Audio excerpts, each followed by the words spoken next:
So hi, welcome to Noise Podcast. I'm Shane. I'm Glory. And we're here with...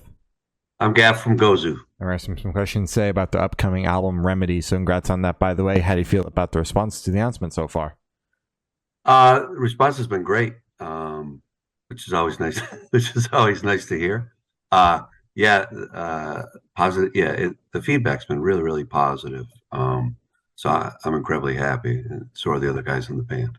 Oh yeah, that's good. Hell yeah. Album rocks. Very happy to hear that. Mm-hmm. Thank you. So is there any meaning behind the album title or cover art? No, that's the easiest way for me to put that. Okay. So it's kind of so on our third album, that was Revival, then Equilibrium. So we like, the just the one word kind of titles. And then for the artwork, so the gentleman that does this, his name is Chris Smith. So literally we'll just kind of come up with a vibe and just kind of tell him. And literally like 3 or 4 hours, he'll come back and it's done. It's amazing. We'll send him like 3 or 4 songs. And just like he'll listen to it and kind of, put himself, lyrically and musically where it's going. And we just kind of, give him carte blanche, and he kills it. I mean, I love it. I wish I could say there's like some amazing meaning, behind it, but it's really we just like what he does. Fair enough. Yeah. Always like the answers from the artists that are like, there's really no meaning, but like we just kind of gave the artists the songs or the full album and just like let them do whatever the fuck they want, and we were cool with it. Yeah, you know what? Yeah, I mean, he's the artist, right? Like, I can't do that. I don't know how he does that. You know what I mean? I can play guitar and things like that, but it's his forte. So, we just have a couple thoughts in our mind, just say, hey, what about this? And literally, he comes back and we're like, all right, it's done. So he makes it very, very easy for us. You know what I mean? You gotta love but that. Yeah, I love what he did. Yeah. Hell yeah. But yeah, there's no like sitting up at night and be like, oh, what about this? Nah. No. Something easy. Yeah. Something, one word. You don't have to it's just like, okay, let's go with this. And Chris, can you do this? And then, Hell yeah. Hell yeah. It's much easier on everyone. Absolutely. So can you tell us a little bit about your writing process for this album? Sure.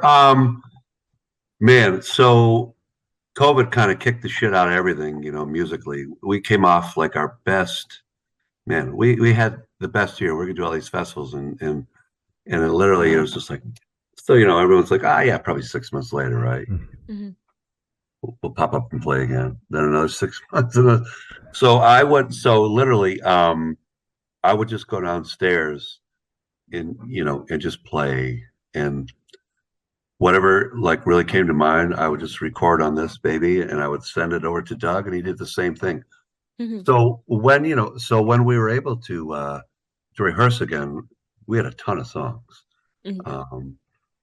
And so COVID happened, then we had to get a new drummer. So everything kind of, was up in the air.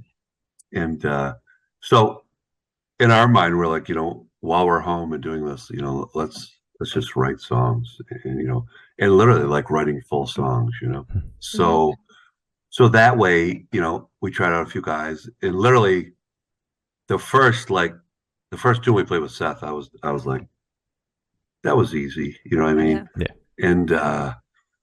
And so having the songs and having him come in, it was definitely, it was very reinvigorating, Mm-hmm.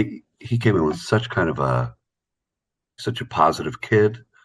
And he came in just killing it. So, the three of us were like, we should probably step up our game. You know what I mean? Mm-hmm. This young, it's like we can't have him like be too big for his britches, shall we say? Exactly. Yeah. So we had to be like, so we were like, all right.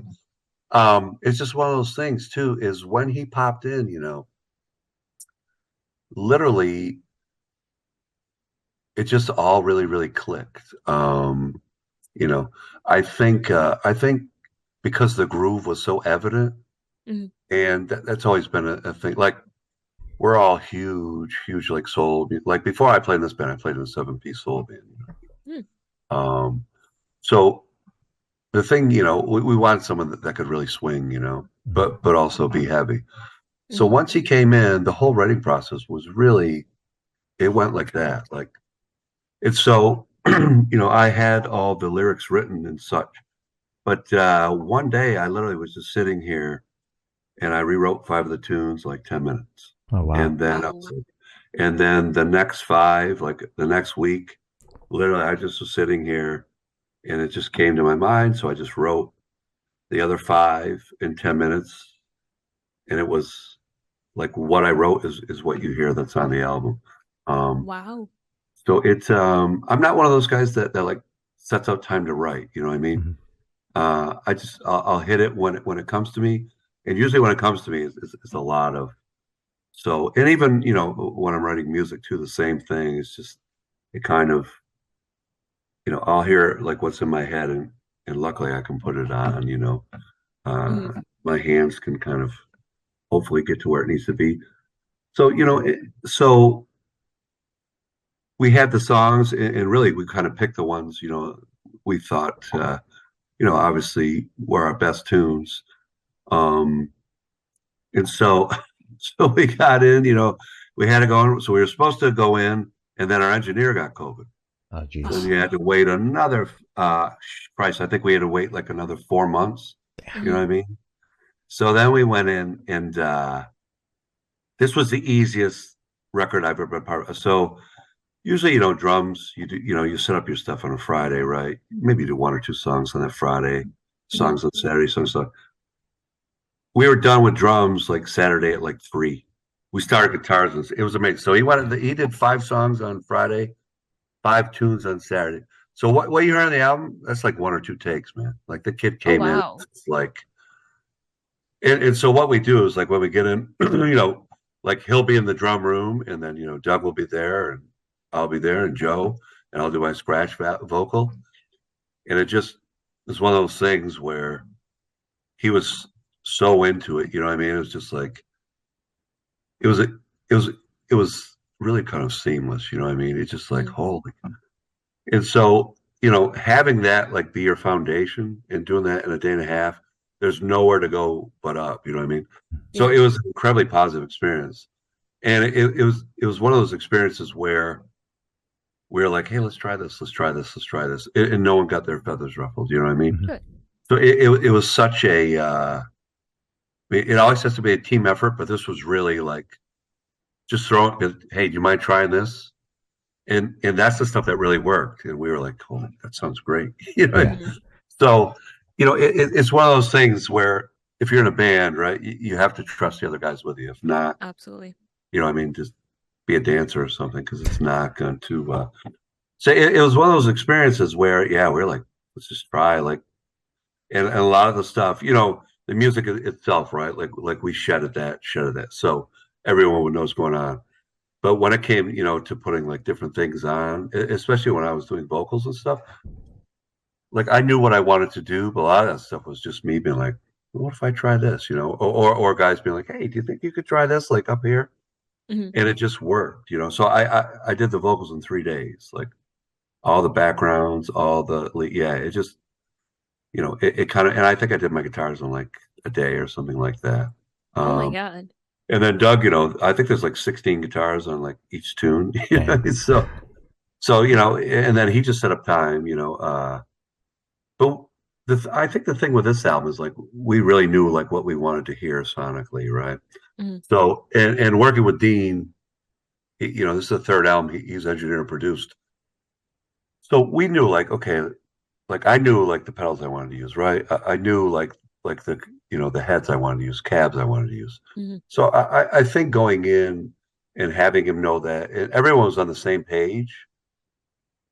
So there wasn't like that searching for a tone, you know what I mean? Mhm. Like the first strike, you're like, there it is, Yeah. So it just, having a smooth experience, especially, because you could spend fucking days on guitar tones, you know what I mean? And that shit gets, no one wants to deal with that, you know what I mean? Yeah. So, when it was really quick, like the setup was quick, once we got everything going, and it was really like when we, you'd listen back, you're like, oh, okay, I, this is good. You know what I mean? Yeah. So it's so much because you don't want to be like, that was terrible, right? Yeah. Yeah. You're not gonna want to do anything. So so definitely like shedding stuff and having that solid foundation. It's so much easier to do different things because like, okay, guitars are done, bass is done, drums are done. Let's let's make everything else like killing. So Hmm. it was from the writing process, to listening to it mastered. I think it's our best album by far. Like I think it's our heaviest album. I definitely think it's melodically, and I think soulfully, it's the best that we've done. Oh yeah. It sounds like the kind of like oomph you guys needed for this record was a new drummer. Like everything just kind of fell into place once you guys cemented that new drummer. Hmm. Yeah, like, and I have this discussion all the time. The first thing I listen to is drums. Like, if it's not happening, I can't get into a band. You know what I mean?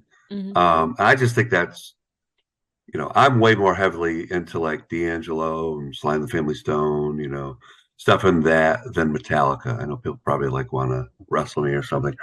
I just, I saw Earth, Wind and Fire when I was like 13, right? I saw Stevie Wonder in Syracuse Hmm. when I was 14 after like football practice. I Wow. saw George Benson as like a 10-year-old killed my dad. Mm-hmm. So I've seen D'Angelo a bunch. So for me, it was really I wanted something that was incredibly heavy, but really like a heavy Motown. You know what I mean? Hmm. But also like lyrically like Roxy music, Todd Rundgren, things like that. You know, so and harmonies like see Crosby, Stills Nash, that sort of thing. Um, so I think this album we definitely let kind of our influences flow more, Hmm. and just really trying to kind of attack what we dig and making that album, because when you have to play the stuff live, if you're not feeling it, everyone's going to Hmm. know it. You know what I mean? Exactly. Yeah. Like you can't fake out, you know, people because you look like a goofball there. So we Exactly. really wanted something that when we played live, it just was kind of, you know what I mean? And Absolutely. so so when we were on tour in Europe, in October, we played 5 of these tunes live and they went over amazing. And we Hmm. were like, wow. All right. So, it's I'm super excited. I haven't listened to the album at all. Just I'm a touch bit critical. So I'm one of those guys where okay, it's done. I have to listen to it though because I got to remember the lyrics and all this stuff. Yeah. Yeah. So yeah, I Gotta gotta remember play. how the fucking songs go. Yeah. I have to play a shit ton of these songs. So Hmm. we will tell the other guys. Yeah. But yeah. So so I enjoy it, and very rarely do I like go back and but this like it was one of those albums we really wanted. So when you put your headphones on, you know what I mean, you can kind of zone out. Yeah. We were listening to like a lot of Pink Floyd during that time too. A lot of kind of like new wave stuff. And then I was listening to like a lot of like music from the Big Pink, things like that, for just kind of sonically where different harmonies would kind of come from and where they would go. And I was really, really listening to like a ton of Sly and the Family Stone, Mm. um, just because of you know the different vocal like progressions. You know what I mean, and just the way that things kind of meld. Mhm. So I wanted something that would kind of hit you like right here, when you were listening to it, Yeah. and and hopefully that's the effect that that it will have. Lyrically it's a pretty emotional album. uh I can only write about stuff I know. You know what I mean? Like Hmm. I can't write about dragons and that stuff. I don't know about it. Like I didn't grow up in the fucking desert. I grew up in northern New York. You know what I Yeah. mean? Yeah. So I could only like that would be ridiculous. I don't own a muscle car. Like Mhm. I drive a fucking I was driving a Nissan. So, Yeah. I could write about like what goes on with me, what goes on with people I know, what I see. And so, you know, I tend to write like very, very much like from the heart, you Hmm. know. So, because if I'm singing those tunes, like I have to, I have to feel it also. So, Absolutely. so yeah, but people have been digging it. So I'm really, really happy, with what we've heard so far. But and I think it's our heaviest album to date. Hell yeah. Sure. Awesome. Fucking love that. So would you be able to tell us where your headspace is at while you're creating this record? Yeah. So, um, everything had come, really, really to such a halt. I had made like a conscious effort, over COVID to just play more guitar and just to kind of like meditate more and things like that. And I really wanted like an album that could kind of speak really, really, not just to one avenue, you know what I mean? I wanted it to be, it didn't matter where you're from, right? Like if you're a human being, you would dig it. So when I was writing, I was really thinking about what can I do to kind of help because stuff was so chaotic, you know what I mean? Like, I mean, the last years have just been, for lack of a better term, a complete shit show, you know what I mean? Yeah. So, so I wanted something that instead of bringing people down, I wanted something that they could listen to and be like, oh, I know what this guy's talking about. I Yeah. felt that, you know what I mean? Absolutely. I wanted something that, was made for the soul by the soul. That was the key thing when I was writing, and when I was like writing music, I wanted something you could shake your ass to. You know what I mean? Uh-huh. Because if you can't, like, why do it? You know what I mean? Yeah. So So lyrically, like I said, it came to me like I had everything written, and one day I was just like, and I was just like, oh, and it just came, and so once everything, the music was really cemented and things like that.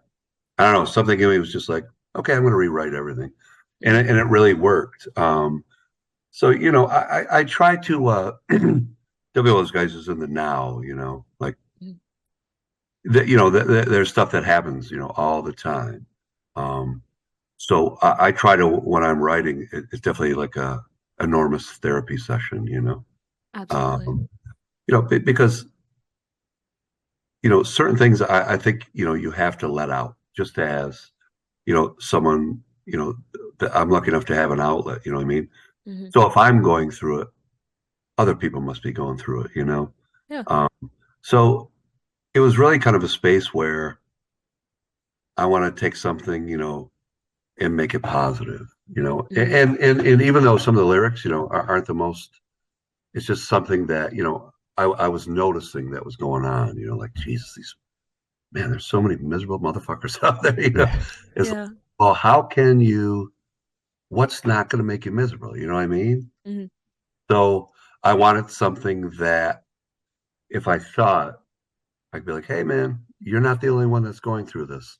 Like other people can kind of share in your, so I wanted something that was honest with feeling, but with monster riffs, behind it. Yeah. Fuck yeah. And really, brushing drums. So hopefully I was able to do that. You know what I mean? Hell yeah.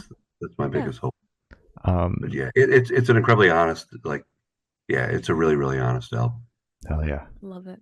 So how do you recommend your fans to listen to this album for the first time? Should you do it in the car with friends and dark with headphones on? Is a workout album, party album? What do you personally recommend? I would say, yeah. So I would definitely say listen to headphones, right? But it's one of those albums, put it on your car, you probably get a speeding ticket, which is great. I said it's one of those albums where next thing you know, you're doing 85 and a 20. You know what I mean? Just because it's kind of, so if you're gonna listen to it, I think it should be cranked. But definitely we've mixed it for for people to listen to it in headphones. Right. But I do think it's one of those things though. If you get a bunch of people together, I do think it's a good album to crank and enjoy yourself too. But yeah, we were thinking like I would walk around and I'd be like, everyone has headphones on, like literally, you know what I mean? So, and I would just talk, to like younger people and be like, do you ever listen to it? Like, no, I don't. And it's just like, so you always have these in? They're like, yeah, man. So we were like, let's get something kill. And I was listening to like a ton of Pink Floyd also during that time. Like, Mhm. and so, and I remember when I was, much younger, listening to that stuff in headphones, it's just kind of, it spoke to you because, sonically it was so, it was just right on, it kind of hit where it needed to. Yeah. So I think if you start with headphones, but then it's also, it's great to crank over a monster stereo system, an air drum too, or, you can air guitar or whatever kind of thing you want to do. Yeah. But yeah, I think any way, you want to put it on, you'll get off on it. That's really my thoughts on that. I love it. Hell yeah. All right.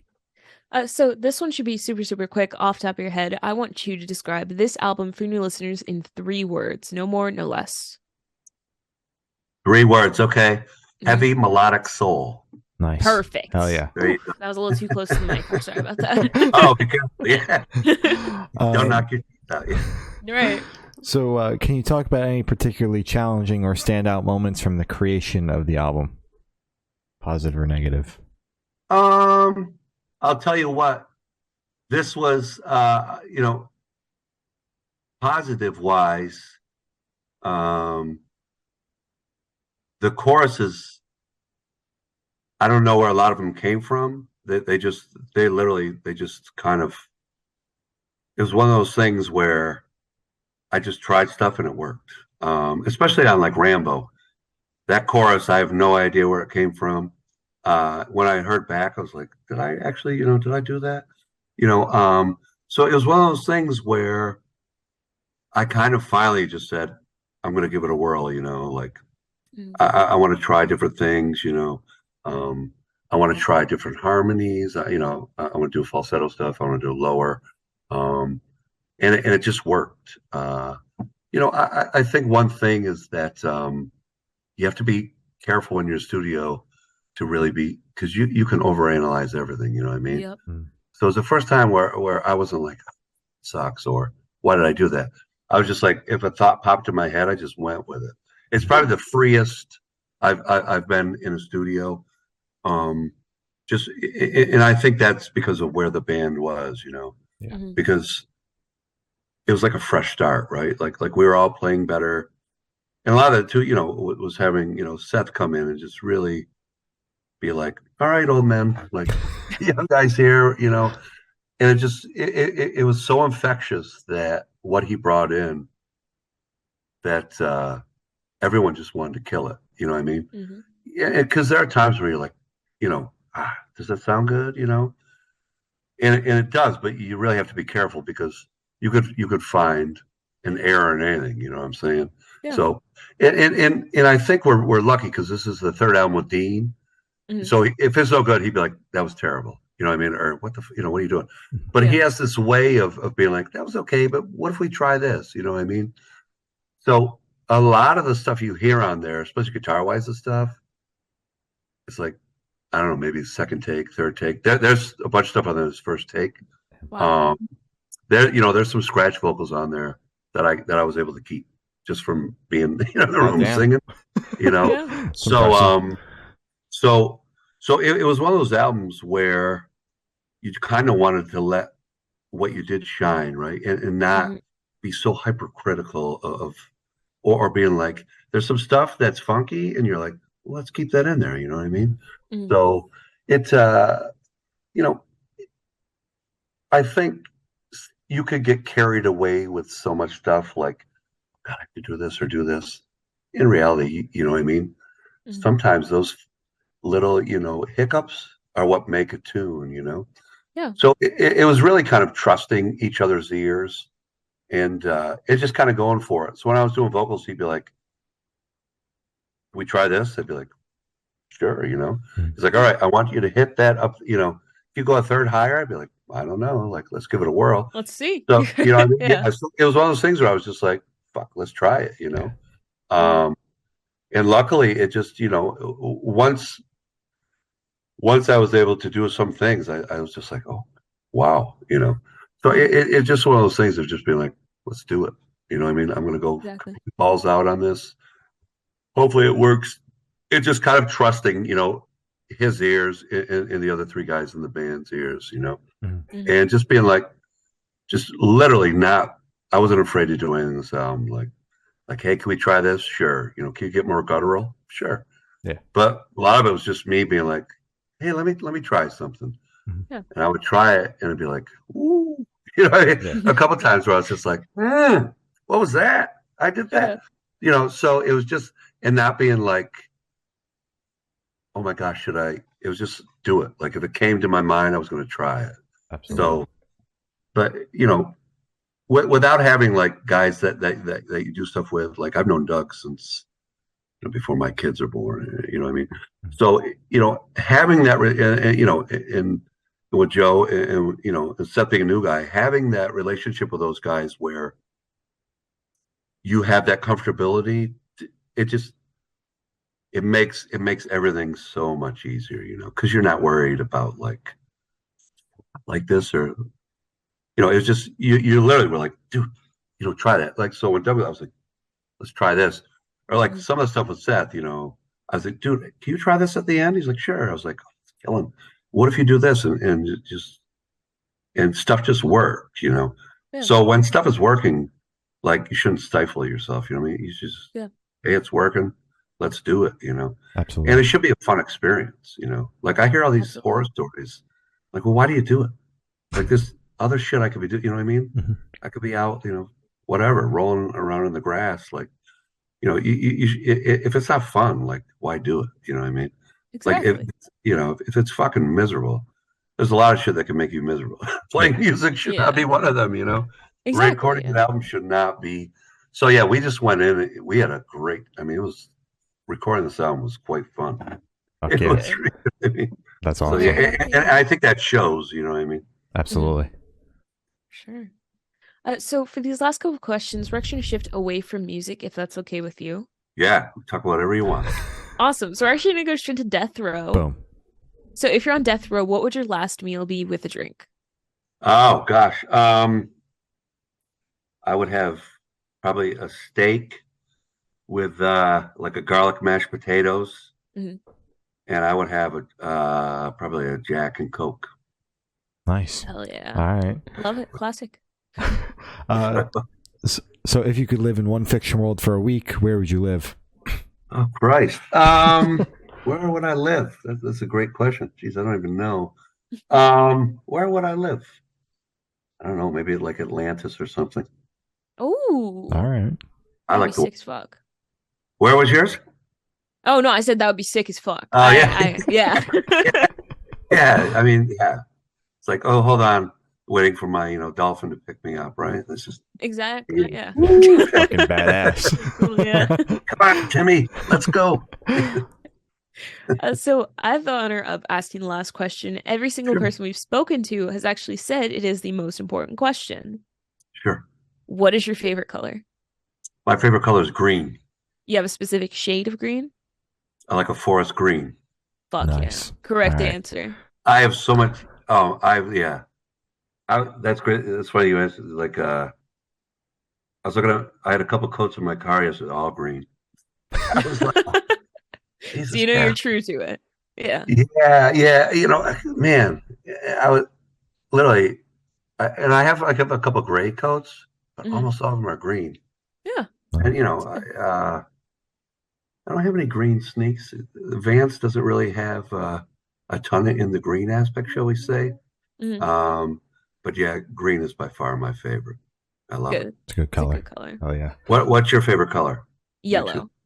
And what about yours? Mine's black. Oh gosh, why black? It's all I wear.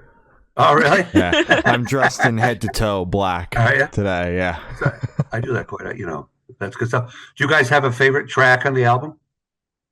It takes a couple listens for me to get a couple favorite tracks, but I only listened to it once, unfortunately. So once I listen to it a couple more times, I should be able to get back to you on that. Gotcha. And Shane, what about you? I think the second track is my favorite, because that's the one that like made me connect with it and be like, this band makes sense for the podcast. So sure. What made you connect with it? I like the riffs. Mostly, the riffs are Riffs go sick. burr. Yeah. Right on. That's yeah. great. Mhm. Yeah, I'm glad you guys like it. That means the world because Of course. the more people that enjoy it, just the better it is for because music should be an elixir. It's like the Absolutely. universal solvent. Yeah. Like it doesn't matter like where you're from or we'll play shows in Germany and people are singing along. Mm. So or Italy or wherever. I mean, it's just Yeah. having that kind of universal thing is just, especially when stuff is funky, it's needed. So thank you for taking the time. This was great, chatting with you guys and meeting you. So thank you. I'm glad you dig it. Oh yeah. Of course. Right on. So as Glory said, that's all the questions you have today. Is there anything that you would like to plug? So our tour starts on May 19th. So if you are in any of the areas, definitely stop by. I would say, and the album drops on the 19th, so pick it up. And yeah, any questions for any of us, I think my Instagram is like Marc Gaffney, Instagram, and there's a Gozu. So if anyone ever has any questions, we're all really nice guys. We'll answer you. Hell yeah. We're not too cool. Like when we play or when we're at festivals, we always hang out. Like we're not a band that sits in the back seat. Like I'm a fan of music before anything. That's what got me into it. Yeah. 100%. So to sit back there is I just think that's kind of odd. So No point in acting. No point in giving everybody the rock star treatment. No, man. I mean, I'm too old for that. Yeah. I just want to hear music, and Exactly. so yeah, but and again, we're people first. So yeah, I'm not, you play music for people, right? To not want to do anything with people when you're doing it. Makes It's no weird, fucking sense. right? Yeah. Yeah. It's like, go be a fucking, Undertaker or something, right? like you don't, what I mean? Yeah. Mhm. I enjoy playing for people, so hence, Exactly. you should hang with people, Absolutely. Yeah. So yeah, we always say hello, and we're always nice guys. So that's good. Love it. Well, thank you for now. It's been Gaff from Gozu, and we have been the Good Noise Podcast.